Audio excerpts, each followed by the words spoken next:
Olá pessoal, tudo bem? Aqui é o Flávio de Oliveira, sócio e assessor de investimentos do Escritório Zal, passando aqui apenas para mostrar para vocês como vocês podem acessar o nosso material antes da gente começar o nosso vídeo, né, no Papo em Alta sobre mercados emergentes.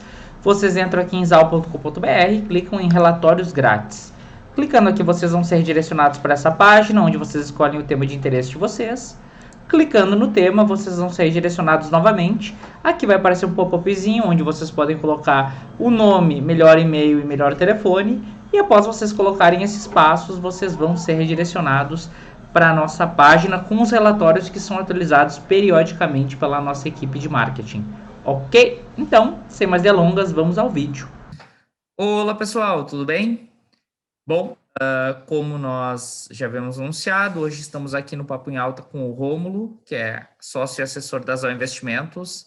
E aí, meu velho, como estás? Tudo bem? Tudo bem? Bom dia, Flávio. Obrigado pelo convite. Pô, o prazer é todo nosso em estar aqui te ouvindo. E, bom, como vocês já sabem, né? Então, o bate-papo vai ser sobre países emergentes. Rômulo, tu poderia descrever para a gente o que são países emergentes antes da gente começar? Bom, de forma bem resumida, né, os países emergentes são aqueles países que apresentam um alto potencial para um desenvolvimento futuro econômico, mas que ainda não são considerados como desenvolvidos, né? Basicamente, os maiores exemplos nesse segmento são os chamados BRICS, que basicamente são Brasil, Rússia, Índia, China e África do Sul, tá? Legal, legal, muito bacana. Inclusive, agora que tu comentou sobre a questão da transição, né? Muitas pessoas não sabem, mas a própria Coreia do Sul é um país em desenvolvimento, né? E todo mundo tem essa visão de que se trata de um país desenvolvido, e isso mostra para gente o quanto alguns países aí desses países emergentes, eles têm uma diferença muito grande, né? Seja na parte econômica, na parte política, né? Nessa questão mais social, né? Relativa à renda. Então, os países eles têm discrepâncias muito grandes entre eles, né? E Exatamente. cara, me diz uma coisa, qual é a tua visão sobre investir em países emergentes? Principalmente num cenário que a gente já viu aí uma alta tão acentuada nos últimos anos dos países envolvidos e pós essa questão do Covid. Tu acha que é um tipo de investimento que faz sentido hoje? Bom, Flávio, eu acho que sim, tá? Países emergentes, tá? Eles têm um potencial de crescimento, como a gente comentou, muito maior do que os países que já estão no nível, digamos assim, que eles chegaram, não diria no limite, né? Mas num patamar de IDH, de setores econômicos, de saúde muito melhores. Então, alguns pontos que eu acho que valem a pena ressaltar, assim, no momento de decidir se vale a pena entrar nesse tipo de país, basicamente, tá? Esse tipo de região, ela deve crescer mais do que os países desenvolvidos nos próximos anos, né? A gente vê exemplos claros, como, por exemplo, como tu mesmo comentou, Coreia do Sul, Taiwan, e a própria China, né, Flávio? A China, muita gente pode não considerar, mas ela é, sim, considerado um país emergente, tá? Ela é um país que vem tendo níveis de PIB muito grandes nos últimos 15 a 20 anos, mas a gente tem que lembrar que até 50 anos atrás, a China basicamente era um país de agricultura, né? Não tinha todo esse potencial e hoje, querendo ou não, ela bate de frente em termos de crescimento de PIB com países como Alemanha e Estados Unidos, e ela é considerada um país emergente. Imagina o potencial que nós temos de investimento, por exemplo, num país do Sudeste Asiático, como China, Taiwan, próprio Hong Kong, né, dentro das suas características políticas. A exposição ao setor de tecnologia, né, a gente sabe aí que com essa pandemia, a gente visualizou várias tendências tecnológicas se acelerando, e os países emergentes eles têm muito potencial ainda de crescer o seu consumo do setor de tecnologia, diferente de um país já desenvolvido. E o que eu acho bem interessante também, até para não alongar muito a explicação aqui, é o crescimento significativo que a gente tem visto da classe média desses países e o potencial que tem nos próximos 10 anos. Então, a gente viu, assim, o próprio Brasil, né, mas principalmente países, como eu falei, do Sudeste Asiático, até da América Latina, países como Chile, o Brasil também, tendo um crescimento exponencial da sua classe média, uma classe que tende a ter um consumo maior, né, e isso tende a performar muito bem o comércio dessas regiões. Basicamente, são pontos que eu acho que vão fazer com que os países emergentes eles tenham um potencial de crescimento, porque o custo de oportunidade ele é muito maior nesse tipo de região. Legal. E, cara, tem algum país ou um pool de países aí que tu julgue que sejam mais interessantes aí na tua visão, pelo menos, né? Sim, fazendo assim como eu disse, né, uma opinião assim estritamente própria, eu acho que Somente opinião, não é recomendação, tá? exato, exato, sim. Mas eu acho que assim, por mais que nós tenhamos aqui na América Latina um grande pool ainda de crescimento, potencial de crescimento, nós sabemos que existem desafios, tá? Uma região que eu acho que tem um potencial muito grande e já vem mostrando isso ao longo dos anos, é como a gente comentou, a área asiática, né? Os chamados tigres asiáticos, que são ali os países como Singapura, China, Taiwan, Hong Kong, são países que eles têm um crescimento muito grande em termos de PIB, são extremamente focados em crescimento tecnológico, tem tido esse aumento significativo da classe média nesses países, principalmente na China.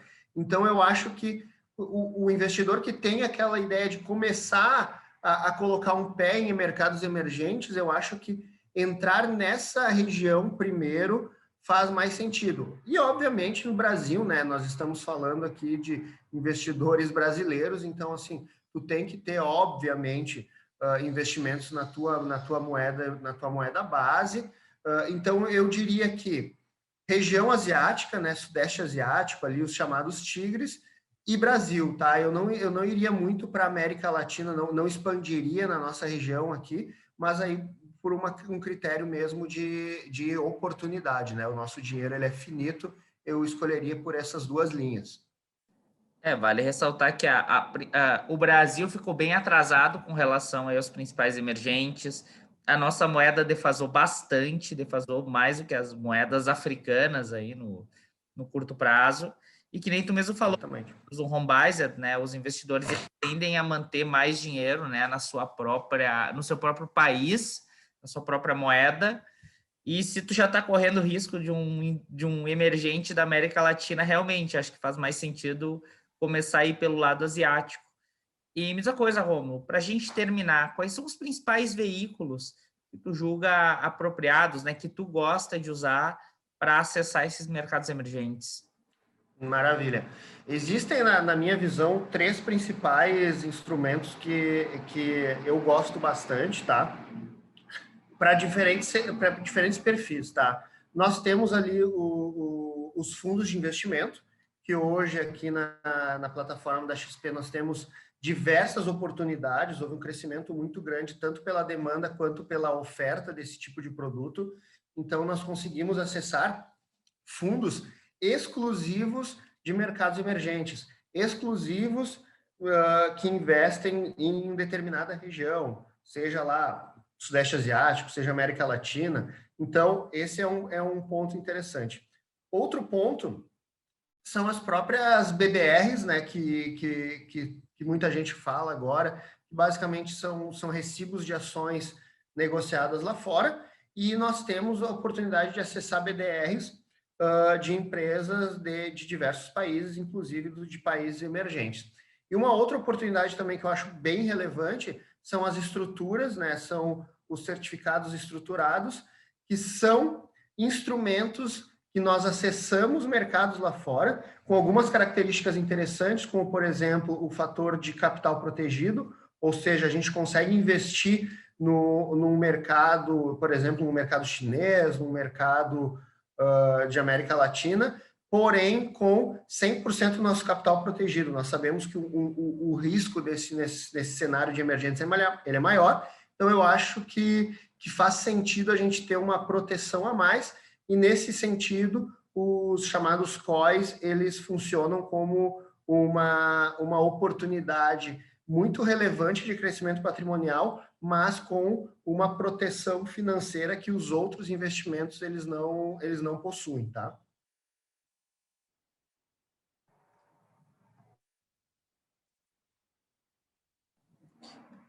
Só um pouquinho, eu vou pedir pro pessoal o corte aqui, tá? Que tá passando. Dá para ouvir que tá passando um avião aqui em cima?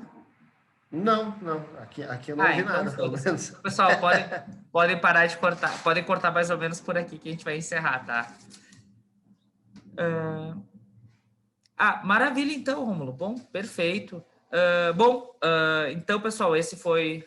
Parece um pouquinho agora. Agora deixa eu voltar pro flow, né? Deixa eu voltar pro fluxo aqui. Maravilha, então, meu velho. Bom, cara, realmente essas 3 opções aí que tu deu são as principais que eu, inclusive, acabo utilizando aí na minha pessoa física, né? Acho aí que BDRs aí a gente tem oportunidade aí de ter velocidade, os fundos a gente consegue aí uma gestão ativa interessante. Inclusive, tu falou de fundos específicos, né? Esses dias eu até fiz uma aplicação de um fundo de tecnologia na Ásia, né? Uma coisa super específica, né? Eu que não gosto muito Exatamente. de específicos. Eu acho que essa parte do COI também ela acaba sendo sensacional, porque tu consegue fazer várias estruturas, tu consegue operações alavancadas, em alguns casos aí operações bidirecionais, e no cenário que nem a gente falou, né, que o real se desvalorizou tanto frente ao dólar e outras moedas, pode ser interessante sim, um pedaço da nossa diversificação internacional, a gente diversificar na nossa moeda local, né? Apesar de eu achar que sempre é importante ter pelo menos um pedaço da diversificação em moeda estrangeira, né, em dólar ou euro, ter uma parte da tua diversificação em moeda local num cenário que nem esse que a gente está vivendo pode fazer sentido, né, dentro de uma estratégia mais específica. E realmente esses produtos acabam fazendo total sentido. Bom, Romulo, gostaria de agradecer novamente aí a tua participação, muito boas as tuas colocações, meu velho. Muito obrigado, Flávio, de novo pelo convite. Fico 100% à disposição. Um abraço. Até mais. É isso aí, então, pessoal. Gostaria também de agradecer aí a presença de todos vocês que estão assistindo o nosso vídeo. Se gostaram, não esqueçam de dar o joinha aqui embaixo, assinar o sininho das notificações para saber sempre que a gente subir um vídeo novo e seguir a gente aqui no canal, ok? Um forte abraço a todos e bons investimentos.